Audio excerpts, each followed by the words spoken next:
Dobar dan svima, dobrodošli na kanal Autopregledi. S obzirom da mnoge od vas muči pitanje koje se iznova postavlja, a to je da li je pametnije kupiti dizel ili hibrid u 2026. godini. Danas ćemo uporediti dva ista modela, Toyota RAV4, ali sa hibridnim i s druge strane sa dizel motorom. Oba automobila su polovna, oba automobila su starosti od 10 ili više godina i danas ćemo proći kroz sve aspekte kupovine polovnog dizela i polovnog hibridnog vozila. Krećemo od poređenja snage i performansi. Toyota RAV4 u izvedbi 2.0 dizel sa popularnim D4D motorom ima snagu od 124 konja. S druge strane, hibrid sa snagom od 197 konja u kombinaciji elektromotora i benzinskog motora. Nešto jači od dizela. Obrtni moment. Dizel ide sa 310 Nm koji su dostupni na nekih 1600 obrtaja, pa sve do 2400 obrtaja. S druge strane, RAV4 hibrid nudi nešto manje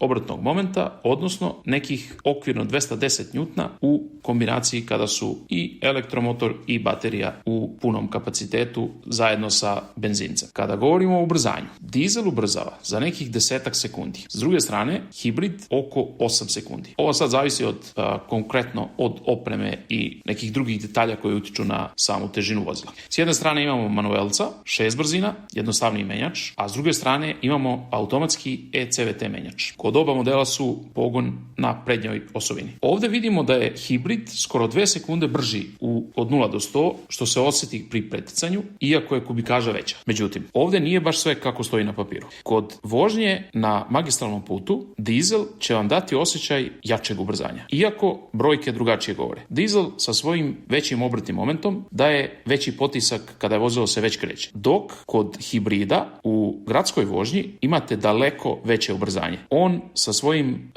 ubrzanjem ima izuzetno veliku razliku na brzini od 0 do 60-70 km/h, gdje ćete biti drastično brži od većine vozača koji će biti oko vas. Sljedeća stavka su troškovi registracije na godišnjem nivou.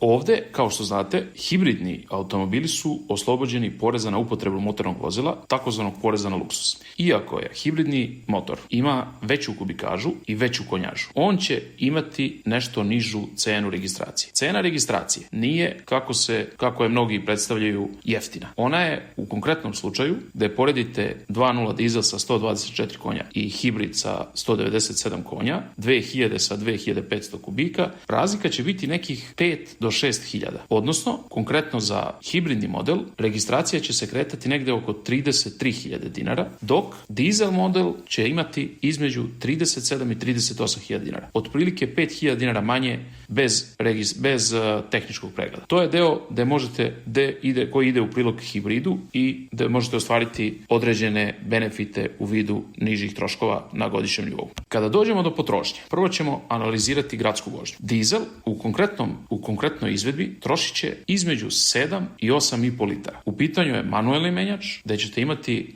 mnogo veći zamor vozača, odnosno u gradskim gužvama, kakve su u Beogradu recimo, iskustvo neće biti prijatno. Taj motor zapravo i nije toliko predviđen da se, odnosno ceo sklop ovog dizela nije predviđen za tako česte promjene stepena prenosa i vozač se umara. Znači, taj menjač nije, ajde da ga uporedimo sa nekim možda Wagenovim menjačima koji onako glatko prelaze. Ovdje je malo je grublji menjač i to se itekako osjeti kada imate puno posla sa ručicom menjača u gradskoj gužvi. S druge strane, hibrid imaće potrošnju, govorimo o realnoj potrošnji koja je testirana, to je između 6,5 i 7,5 litara.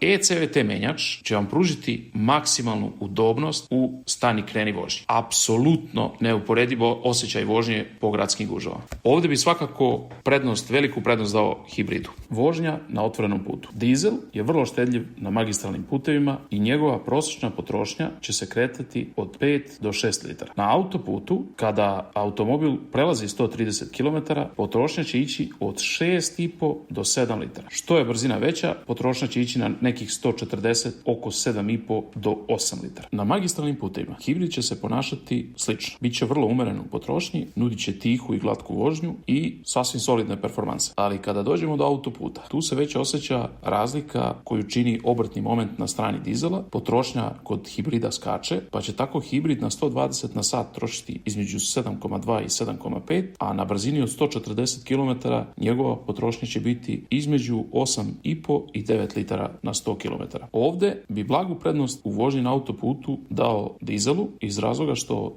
su ubrzanja na tim većim brzinama dosta intenzivnija, daje mnogo veću snagu, obrtni moment čini da osjećate taj potisak, iako samo ubrzanje ni kod hibridnog modela nije loše na većim brzinama. Njihova maksimalna brzina je slična, ali pri nekom laganom krstarenju nećete imati razliku od dizela i hibrida. Dolazimo do pouzdanosti i održavanja. Što se tiče dizela, ovdje ukoliko je vozilo voženo po gradu, treba obratiti pažnju na DPF filter. EGR ventil i set kvačila također često znaju praviti problem, ali u odnosu na neke druge proizvođače, Toyotin DPF je prilično izdržljiv i ukoliko povremeno vozite automobil na otvorenom putu, svakako neće biti čestih problema. Ali ovo su neke stvari koje treba uzeti u obzir pri kupovini dizela. Što se tiče hibrida, on nema kvačilo, nema kaiševe, nema klasičan nanoser, nema alternator, kočnice traju izuzetno dugo, nema DPF, nema pumpu visokog pritiska, ima pouzdan atmosferski benzinski agregat koji može da vas vozi jako dugo bez ikakvih problema. I na kraju dođemo do trenutka odluke o kupovini. Ukoliko vaš budžet to dozvoljava, prednost bi apsolutno dao hibridu. Ima tišu, uglađenu vožnju, mnogo bolje performanse u gradskoj vožnji, ima daleko udobniju gradsku vožnju zbog svog ECVT menjača sa hibridnim sistemom, također izuzetno dobro drži cenu, ima manje potencijalnih kvarova, odnosno manje komponenti koje mogu da se pokvare i svakako je pametni izbor. S druge strane, verovatno kupci koji prelaze veliki broj kilometara na otvorenom putu, recimo na autoputu, za njih je dobar izbor također i dizel varijanta iz razloga što nudi nešto nižu potrošnju i zaista sjajne performanse na otvorenom putu. Naravno, na vama ostaje da odlučite, ali imajte u vidu da ovdje se ne bira samo između dva različita pogona, ovdje birate između dve različite ere autoindustrije. Pišite u komentarima šta vi mislite, postavljajte pitanja, a ja ću vam iz ličnog iskustva dati odgovore na sve što vas zanima u vezi ova dva Toyota RAV4 modela, odnosno dizela i hibrida. Hvala vam što ste nas gledali, ostanite uz kanal Autopregledi, lajkujte video, pretplatite se na kanal i vidimo se u narednom videu. Pozdrav!